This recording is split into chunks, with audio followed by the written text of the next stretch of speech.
Good morning, everyone. My name is Connor Moran. I'm the director of the Wisconsin Book Festival. I am so delighted to welcome you here to the conversation about the book Floods by Rachel Werner. Rachel, thank you so much for joining us today, and thank you for writing this book. Yeah, I'm great. Excited to be here. Great. And we're also joined by Savannah Brooks, Rachel's agent, who's going to be our moderator for today.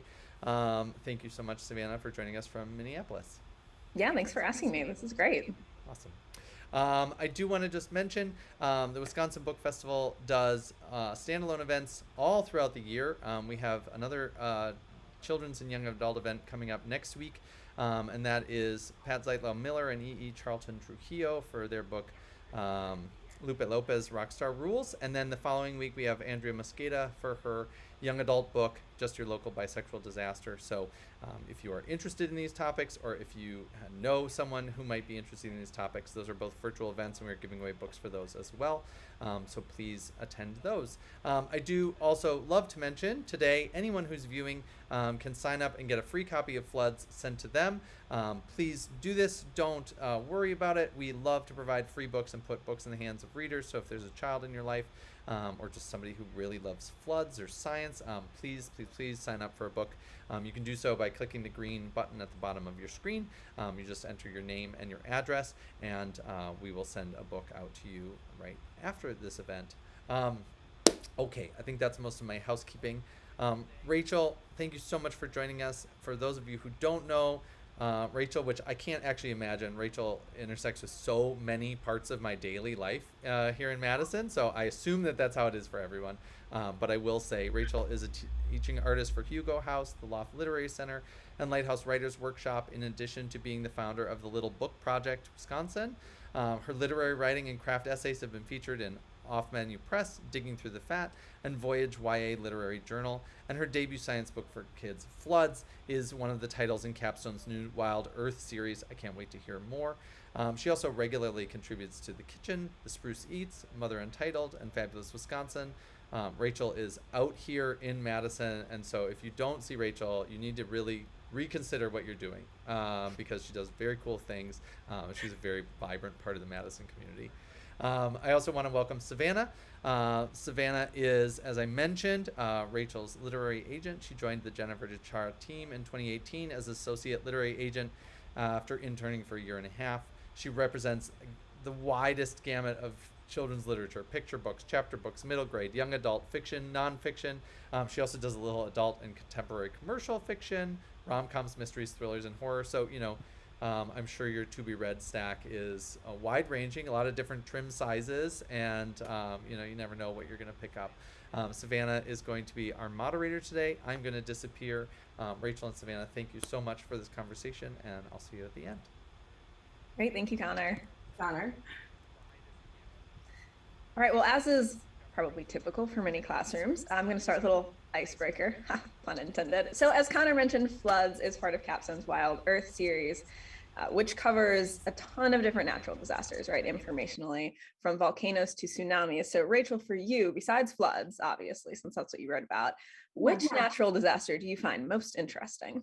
Oh, hands down, tsunamis. So, because what I think is crazy, first of all, I've never lived in a place where like a tsunami is possible, at least, biologically and environmentally, that it could ever happen. But the idea that literally, so I don't know how many people know this, but tsunamis, when they actually start, usually farther down the ocean, like you don't even really realize. It's very subtle, right? So it doesn't really pick up speed and the height of the waves until it gets closer to shore, until it's a few miles away from shore. And that's when you get like these massive, what they call catastrophic waves that just can, uplift houses and wipe out entire like coastlines and parts of towns. So just the fact that like something like that can just happen so quickly, you know what I mean? I just think is really fascinating. I'm sure it would be terrifying to witness in person, but I think tsunamis is probably the thing that I'm most like, or other weather phenomenon that I'm really kind of like fascinated by 100%. I feel like tsunamis are the natural disaster that I just can't, like when someone says a 100-foot wave, my brain is just like, no, right? Like cannot picture what that would even be like. You know, and they're triggered either by a volcano eruption or an earthquake. So I think a lot of people think because of those massive waves, it has to do with wind, but it actually doesn't. It's because of the underground triggers like the wave action, like the ripples. And then as it, like I said, it gets closer and closer to land, that's when, like, you know, things start to get intense. And what's crazy is they say sometimes actually what'll happen is it'll actually force like the water to pull back, recede. So then you'll also all of a sudden have these like massive like gouges in the earth.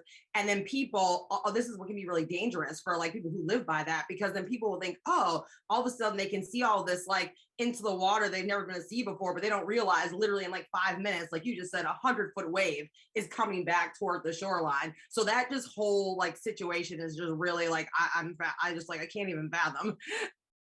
Well, clearly you know a ton about tsunamis, right? You have a ton of information living in your brain. So I'm curious what all research you did to write this book about floods.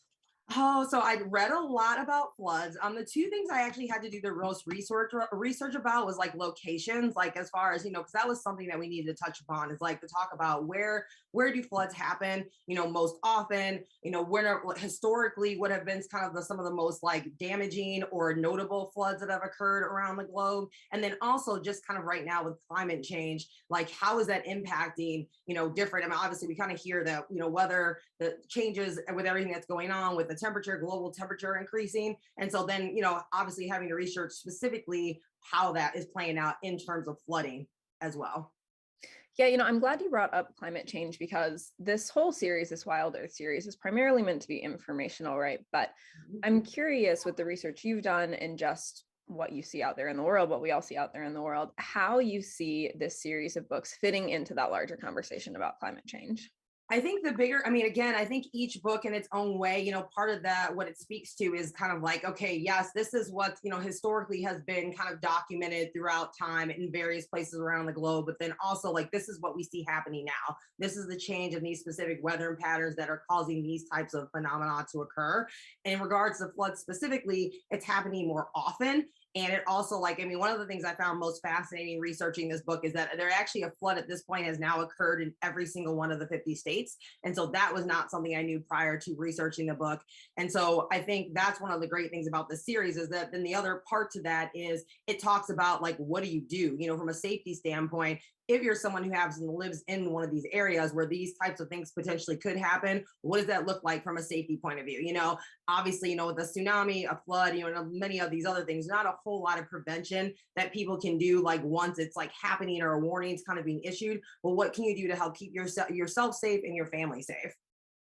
Yeah, you know, living in Minneapolis, like Connor mentioned, we had the Mississippi River flooded into St. Paul a couple years ago now, and luckily we have like Coast Guard and National Guard and a bunch of different military, you know, areas around here, so they were able to just really, really quickly get in and sandbag. But and here I'm going to show that I don't know a ton about the geography of Wisconsin. I'm wondering what areas in Wisconsin are really high risk for flooding. So surprisingly, Madison. And I actually was living right in the middle. I recently moved, but I used to live right downtown, like literally just a few blocks walk away from the Capitol Square. So I lived in between, like what they call the isthmus. So I was living between, like right in between the two lakes. And so probably around the same, probably if not the same year that Minneapolis had that situation, we also had a flood. I want to say it's probably been like 5 or 6 years ago or so now, but like downtown, I mean, really flooded pretty badly. I mean, a lot of the underground parking for a lot of the apartment and professional with business buildings flooded. You know, people had to like, you know, a lot of people just ended up leaving and kind of going out, you know, kind of the farther outskirts of town to like stay with family so that obviously, you know, their vehicles didn't get damaged. So yeah, it was pretty, and lots of the streets were closed. Luckily, like I literally lived in like the 2 block span that somehow didn't end up underwater, but I would try to go out for my runs, and like every other street I would try to go down, it would be like closed off by barricades because it was flooded. So it was pretty crazy to be living literally right in the middle of a floodplain that was flooding at that point in time. Yeah. Well, there being a flood in all 50 states is a really interesting fact. My brain is going off in all these sort of directions of trying to figure out like rivers and how that would happen. But besides that, I'm curious about what is the most interesting fact you learned while you were researching? The history. So, Hawaii, I mean, not that that should necessarily be super shocking, but literally like there was one of the islands in Hawaii, they actually that's one of the most devastating things that's ever happened there is that like a good percentage of the population, it already had a pretty small population anyway, like around 2,000 people, but about they calculated anywhere from like 8 to 10% of the population actually died in one of the floods that was there. And again, that was one of those things where, there just was, I mean, we're talking, this is like, 1940s ish, situation, 1950s. And, they were talking about, again, like people's cars and things getting swept away. And it just, and I don't know if anybody who's ever been to Hawaii, it's just like, there's not a lot of places you can go. You're on an island, this is happening. It kind of is what it is. And so it was, yeah. So unfortunately, it was a very tragic thing that happened. Like, I want to say it was Kauai. I had to actually have to grab the book to like confirm that. But I think that was the other fascinating thing that I realized, because the other two kind of historical floods of note happened in other countries, like China was one. So that was, I think, just because obviously the direct tie to the US. And I've been to Hawaii, not that particular island, but I was like, oh yeah, I don't know what that would be like to be on an island that's flooding. That sounds like a bad situation. That sounds terrifying. Yeah. Because you're already surrounded by ocean. Like, where are you going? And like, it was just like, I was trying to picture that happening. So I mean, and then people trying to get into rescue. Yeah. I mean, yeah, unfortunately, these people were really just kind of trapped. Well, one of the really wonderful things about being a writer is that you get to sort of write about whatever you want. And for those of you who don't know Rachel, all right, I have known Rachel for quite a few years now. And I feel like every single time we talk, Rachel is just like throwing really interesting information at me, just like podcasts she listens to and people she talks to and books she's read, which I love, right? Information is sort of my love language here. But I also want to know, as a little bit more of a getting to know you, if you could write a book about any topic in the world, right? It would be sure to sell. You could write it however you wanted. What book would you write?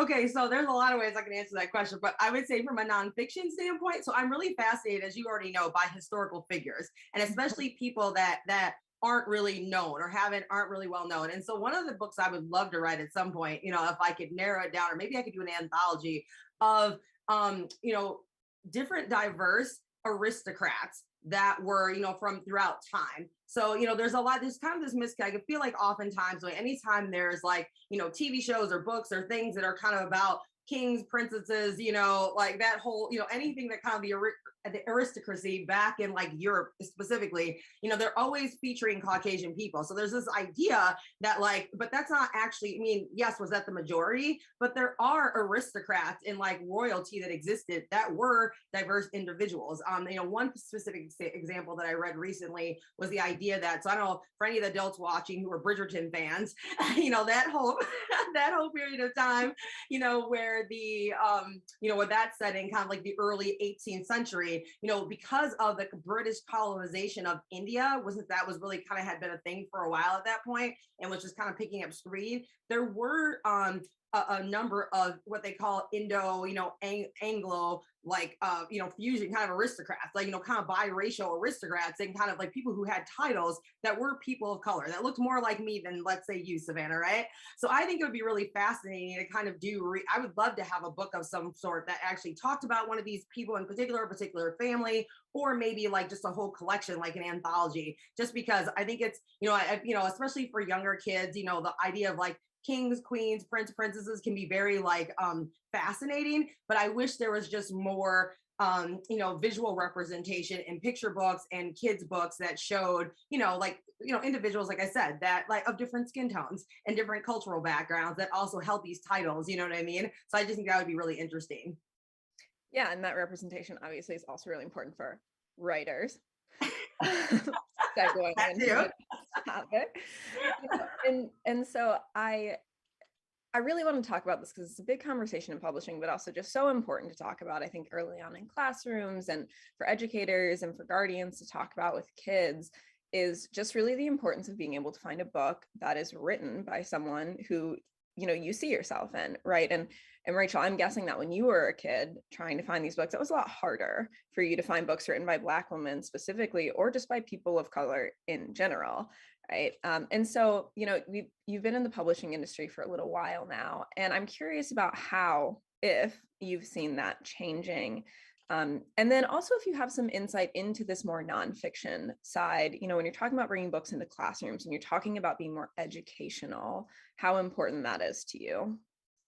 Yeah, I think for, like, I mean, definitely the publishing industry, they, like so many other industries and sectors, right now have kind of like been brought it's kind of like we were having that like come to Jesus moment, as we like to say, right? Where it's like, hey, there's a lot of barriers that have been in place and a lot of exclusion, intentionally and unintentionally, just sometimes they're like just about a lot of systemic things that happen that like we need to kind of remove some of these barriers and really kind of open the floodgates to make sure that we have not only more of that diversity in the work itself, like you were just saying, Savannah, but also by the people who are producing the work. And yes, that includes writers like me, but that also includes illustrators as well, from kind of like, and editors. I mean, really all along all the different branches and levels of publishing, there needs to be more inclusion. I mean, there's that is definitely something that I don't think anybody is contesting at this point, at least I hope not.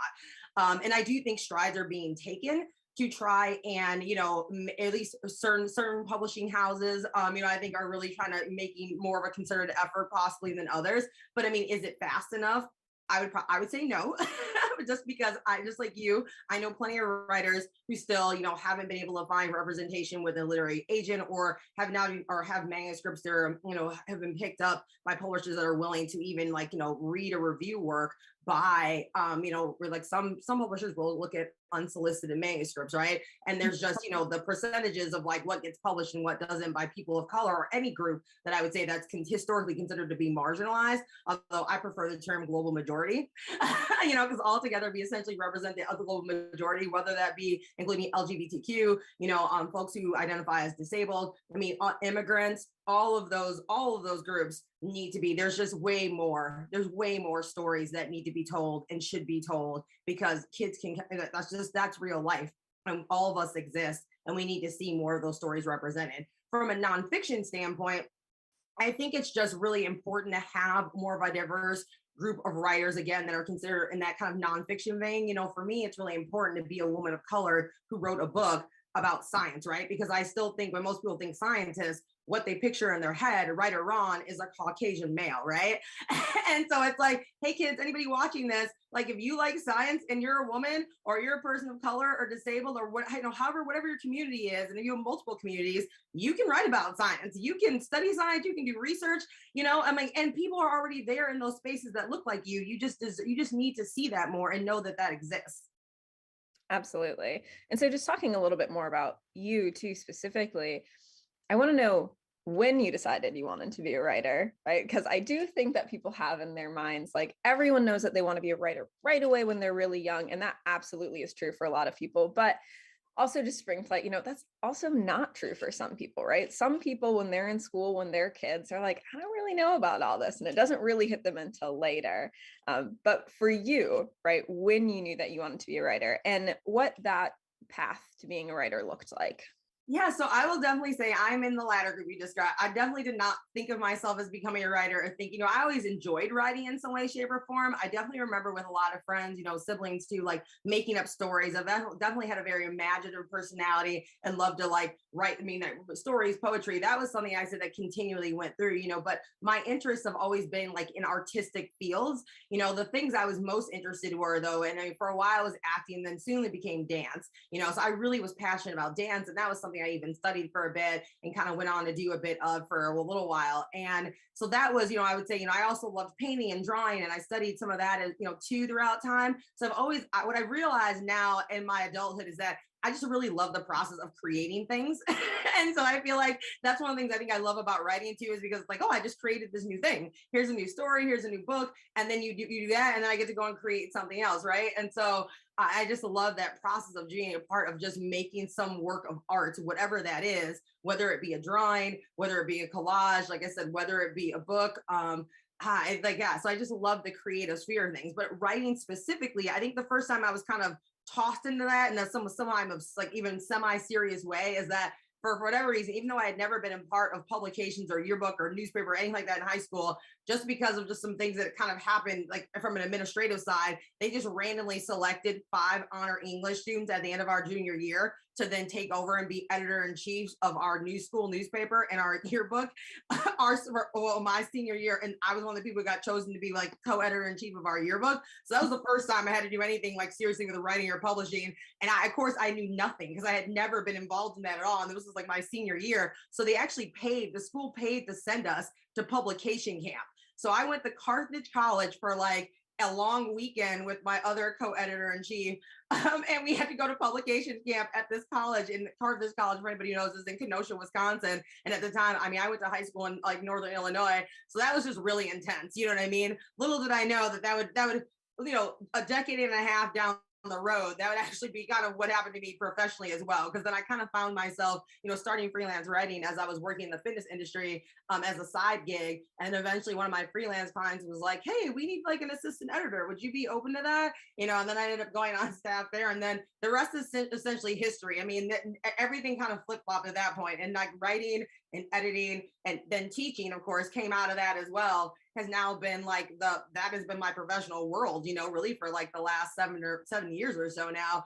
It's definitely been like a wild ride. And I wish I could say, you know, tell you guys like, oh, I had this whole plan and I studied all these things. And it's like, no, it just one thing just has, you know, just kind of evolved into the next. So it's like, I gotta like it because it's always something different. It's always something interesting. I'm always learning something new like you. I love to kind of always be learning and discovering new things and being challenged in different ways, but it's been one heck of a journey.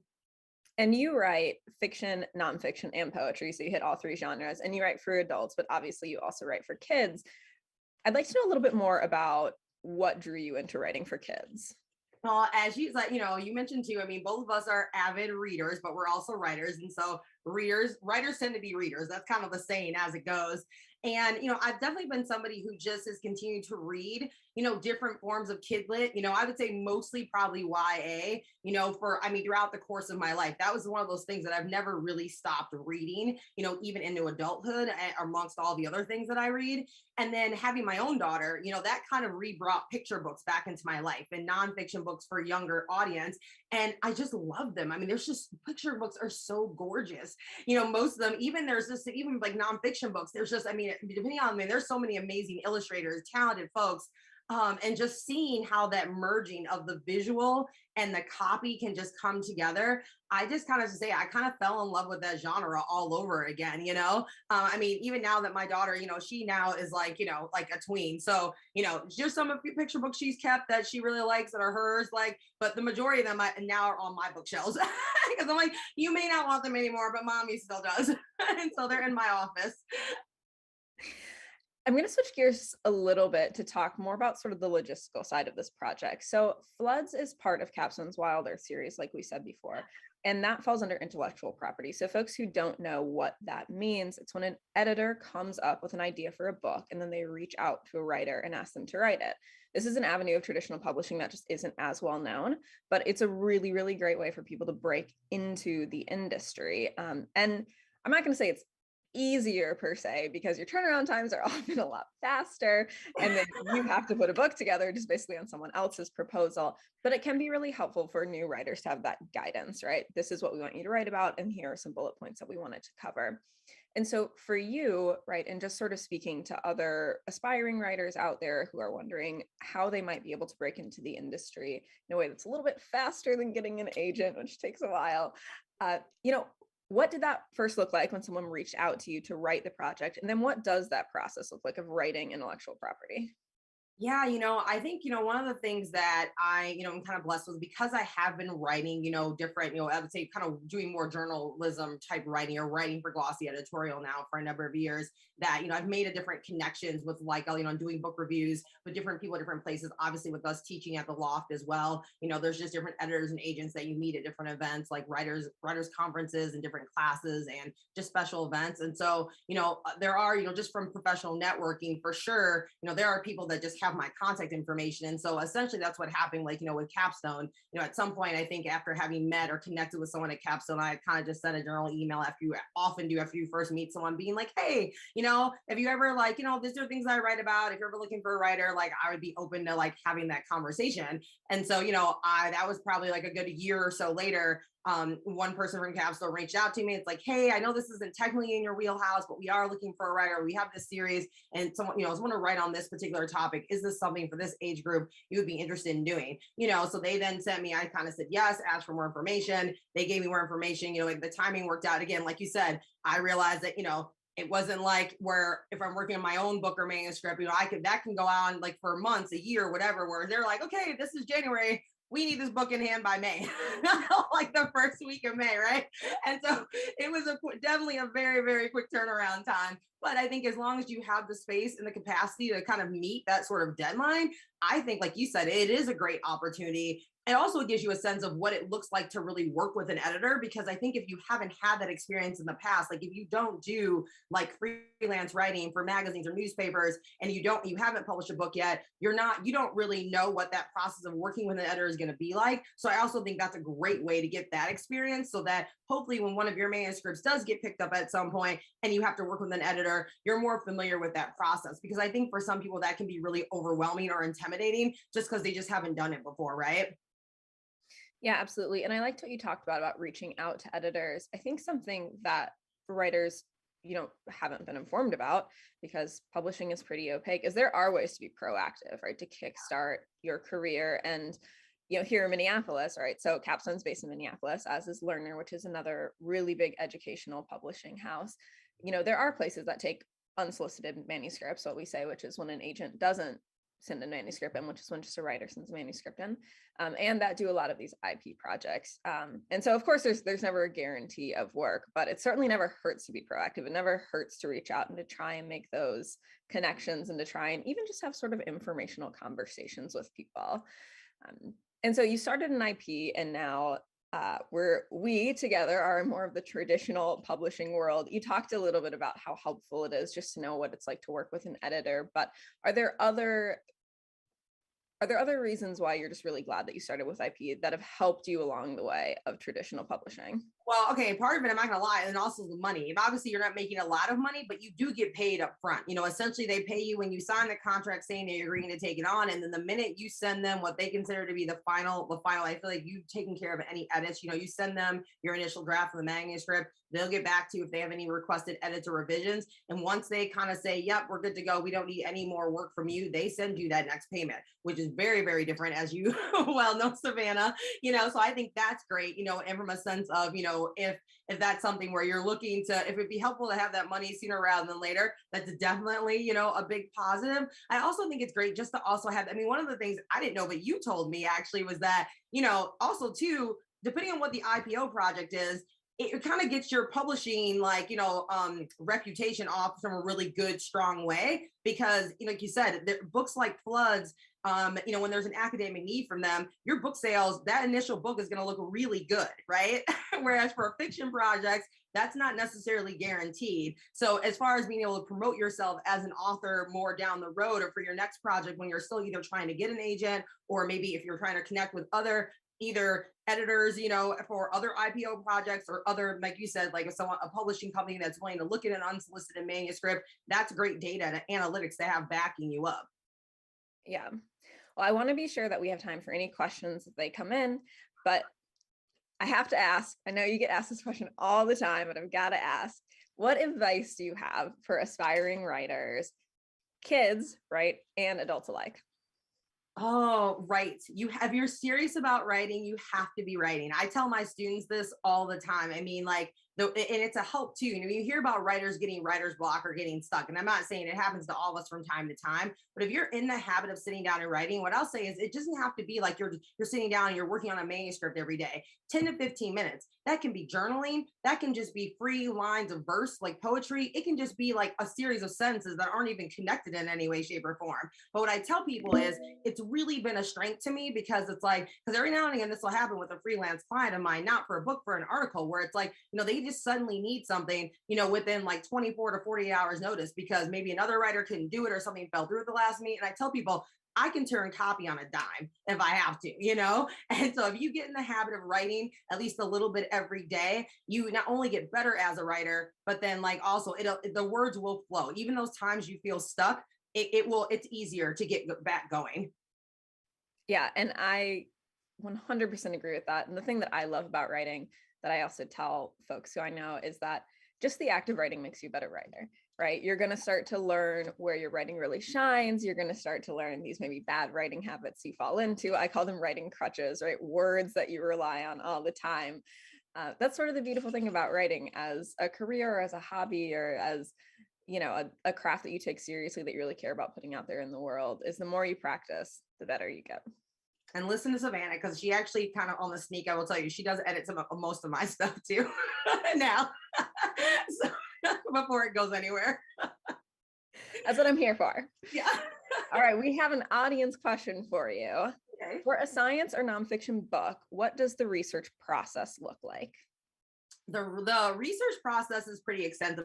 I mean, the thing is, you really have to do the research before you can start writing. That's the one thing I would say you have to keep in mind from a nonfiction book. Unlike with a story that you come up with yourself, not that you don't have to research, like sometimes, especially if it's like historical fiction, to establish time and place, but you have to have your facts in line, you know, and you also have to check multiple sources, right? I think, you know, this is not, you know, as much as we love Wikipedia or just being able to sit down and do a Google search and look at just like the first one or two things that come up, you have to be willing to take that deep dive and to look into more than one sources. And that, you know, might involve physically needing to go to your local library and pull some books off the shelf, or maybe call a local professor or somebody who works at like a university that's nearby, or somebody else that you know that works in that field. So like you do have to do your due diligence. It's not, I would say that's probably the most, for me, that was probably the most time extensive part of the whole project, was really doing that research. So then I could start the writing process. Yeah, and mentioning local libraries, I think is definitely, it's such a great research. Also just librarians. One of my best friends, the librarian, she's like, my best days of work are when somebody comes in with a really obscure question and I'm just like, all right, let's figure it out. Do it. All right, next question that you have. What writers/books did you love as a young person? Oh, okay. So I have to say, even now, I will still read at least one classic book a year. I'm a big classic literature fan. Just classical everything. I love cello music. My daughter's like, Mom, I don't know what's going on. You know what I mean? So Little Women was actually one of my favorite books growing up. And then actually one of my favorite books of all time is actually Wuthering Heights. So yeah, so and that's, yeah, and actually in the back of my head, that's kind of one of those books that, you know, I would like, from a fiction standpoint, I have a dream of writing, is a modern adaptation of Wuthering Heights. Wow, that is, I feel like, not a very popular classic. I know, right? But I love it. Oh my gosh. Sometime we'll have to have a conversation about this. Like, I love that book. Very funny. All right. Another question that we have. What books have you come across more recently that you wish you'd read as a child or teenager? Oh man. So, oh man, Elizabeth, I'm going to butcher her last name, but is it Avia Staccato? Like, you know, like, but she wrote The Poet X and Clap When You Land. I love her books. First of all, so they're YA and they're all written in verse. And just the way that she is able to tell, to keep the consistent storyline thread, but also just keep the verse consistent too, and then have different voices in and out of it.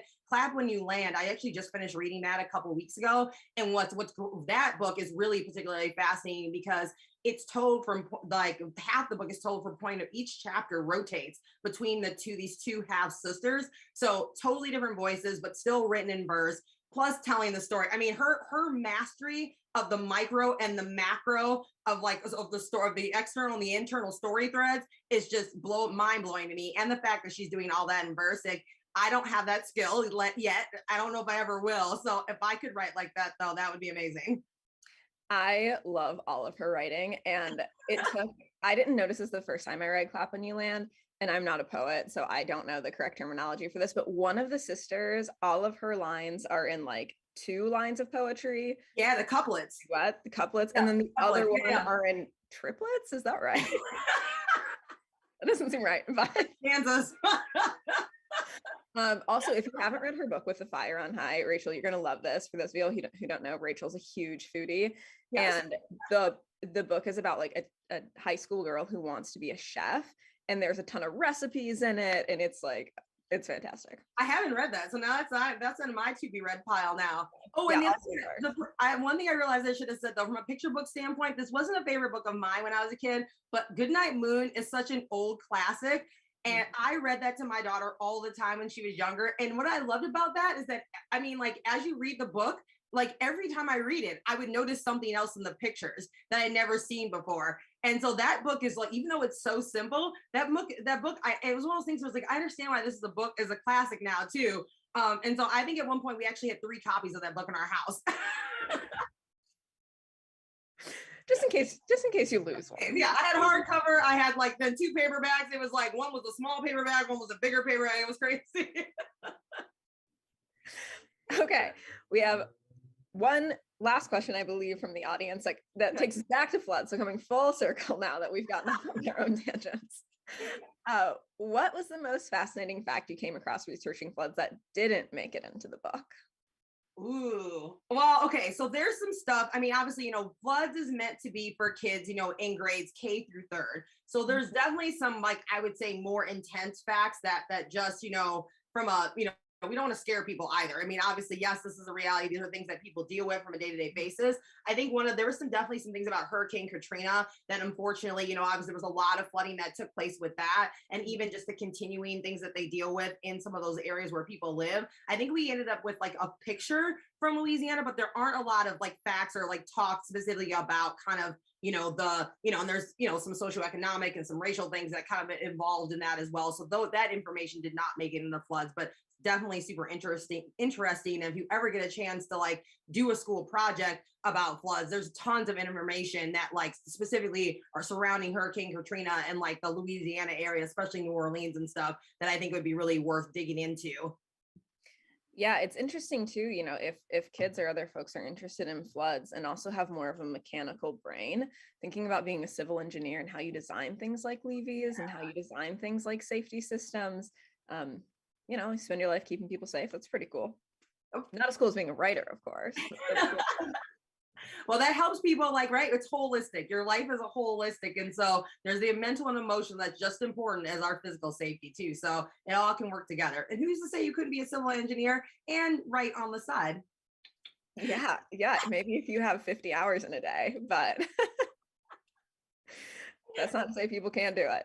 I've seen crazier things. All right. Well, those are all the questions that we have for the audience. Rachel, is there anything that we didn't go over that you want to chat about?